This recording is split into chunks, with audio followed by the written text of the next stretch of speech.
ఉదయం మనొక విషయం గురించి మాట్లాడుకున్నాం. అది ఏడుపు గొట్టు సన్నాసుల గురించి. అది వైఎస్ జగన్మోహన్ రెడ్డి తన దగ్గరుండి జరిపించినటువంటి సునీల్ రెడ్డి కొడుకు పెళ్లి గురించి మాట్లాడుతూ, ఈ టీవీ ఛానల్స్‌లో ఈ సుత్తే వాళ్ళ ఏడుపు గురించి. అప్పుడే మనోళ్ళు చెప్పారు, ఇతను కమల్ హాసన్ మీద కూడా పడి ఏడ్చాడు అని. ఏందిరా అని చెప్పి చూస్తే, ఇదిగో ఇట్లాంటివన్నీ ట్రోల్ అవుతున్నాయి. ఇది మనం చెప్పింది. ఎంత అన్యాయం అంటే ఫస్ట్ డబ్బులు ఉన్నాయంటే చేరతారంట. సరే ఇది ఎటు పొద్దున అయిపోయింది కదా. మనం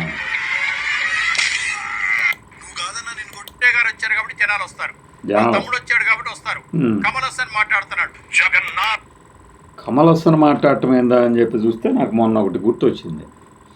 రాజ్యసభలో ఆయన అన్నాడని, కానీ నాకు అర్థమైంది అది ఎందుకు అన్నాడు. అవునన్నాడు. అవును, అర్థమవుతుంది. ఇప్పుడు వీడి ఫీలింగ్ చూడండి. సినిమాల్లో లాస్ అయ్యేది ఏంటిరా? చెప్పు, పూర్తిగా చెప్పు. కమల్ హాసన్ కూడా ఏంట్రా సన్నాసుడా, మక్కల నీతి మయ్యం అనే పేరుతో పార్టీ పెట్టాడు, ఒంటరిగా పోటీ చేశాడు, ఓడిపోయాడు. అయితేనేంది, ఇప్పుడు మళ్ళీ పొత్తు పెట్టుకున్నాడు, రాజ్యసభకు పంపించారు. అయితే ఏంటంట తప్పేంది?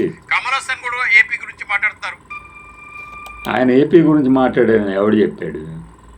అరే మన అజ్ఞానం కాకపోతే ఏం మాట్లాడతాంరా? అసలు నువ్వు చదువుకోలేదు అని అర్థం కావట్లా. సాహిత్యం చదవంటారా స్వామి అంటే, ఎంతసేపు నేను అదేదో ఆఫీస్లో పని చేశాను, అప్పుడు వాళ్ళు ఏం చేశారంటే వీళ్ళు ఏం చేశారంటే అని మన చుట్టూ ఒక 100 మాగదుల బ్యాచ్ని కూర్చోబెట్టి వాళ్ళకి సుట్టేస్తూ కూర్చుంటే సరిపోయింది. అబ్బా ఏం మాట్లాడుతున్నాడు సారు, అబ్బా అసలు ఈ సారుకి ఎంత జ్ఞానం.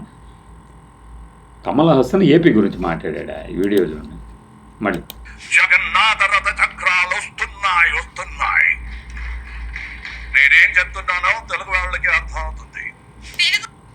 ఆయన ఏం చెప్పాడు? మహాకవి అని పేరుపడిన శ్రీరంగం శ్రీనివాసరావు గారు రాసిన మహాప్రస్థానంలోని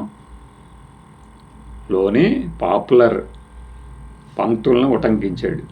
అంటే రాబోతుంది, విప్లవం రాబోతుంది, దాని కింద కుళ్ళిన సంఘం ఇలాంటివన్నీ నశించబోతుంది అన్నీ, ఇంకా చాలా ఉంటాయి ఆ పంక్తులు. ఎప్పుడైనా సరే ఆకలి రాజ్యంలో కమల్ హాసన్ గారి మొత్తం పాడతారు, అందులో మాట్లాడతాడు.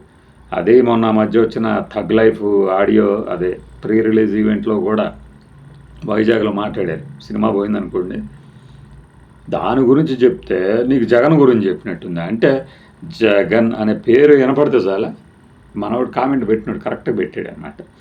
పూరి జగన్నాథులు జగన్ ఉన్నాడని అవి కూడా చేస్తారా? పూరి జగన్నాథ్ అంటే నాకు ఇష్టం లేదు ఆ డైరెక్టర్ సినిమాలు, ఎందుకు అంటే జగన్ అని పేరు ఉందని. కొద్దిగానే సెన్స్ ఉందా? ఎందుకు మన అనుభవం ఎందుకుంది? ఏం చేయటానికి? చిచ్చి అనిపించట్లేదా మన బతుకుని చూస్తుంటే?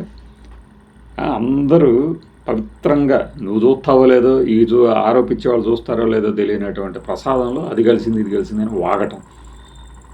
ఇప్పుడు ఇలా మీకు ద్వేషంతో కళ్ళు ఎట్లా పారినాయో కనబడట్లా. ద్వేషంతో కళ్ళు కనబడటం మానేసింది, కళ్ళు పొరలు మెదడుకు కూడా గమ్మేసినాయి. నాకు అంత నాలెడ్జ్ ఉంది, ఇంత నాలెడ్జ్ ఉంది. ఏంటి అసలు? ఎవడన్నా చెప్పొచ్చు కదా ఎవరో ఒకళ్ళు, అరే బాబు అది కాదురా అని. కనీసం అట్లాంటి వీడియోలు కట్ చేసి మళ్ళీ పెట్టకుండానే ఉంటారు. అంత వయసు వచ్చింది, ప్రతి వాళ్ళ చేత తిట్లు తింటున్నాం, ఎందుకు తినాలి అంటాం కదా. పైగా మమ్మల్ని ట్రోల్ చేసుకుంటూ చేసుకోండి అంట. ఎందుకు చేస్తారు? అదే పనిగా మనం అట్లాంటి అవకాశం ఇస్తేనే కదా, మన వయసు కన్నా గౌరవం ఇస్తారుగా నాలాంటి వాళ్ళు. కానీ ఇలాంటి మాటలు విన్న తర్వాత ఇదిగో ఇలా ఏకవచన ప్రయోగం చేయాల్సి వస్తుంది.